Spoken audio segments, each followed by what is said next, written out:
siap diberangkatkan menuju Karangjambu, Purbalingga, Jawa Tengah atas nama ER. 1 unit alarm multifungsi MS190 dengan flashing light. Kekuatan suara 110 desibel dengan material metal. Untuk panjang kabel 3 meter yang menuju ke tombol ya,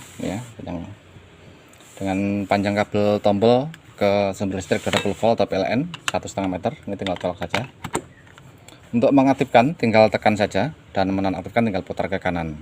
Oke, kita coba. Untuk flashing itu ada beberapa mode, tinggal buka batoknya. Di sini ada switch, tinggal geser-geser saja sesuai dengan mode yang diinginkan dan pasang kembali.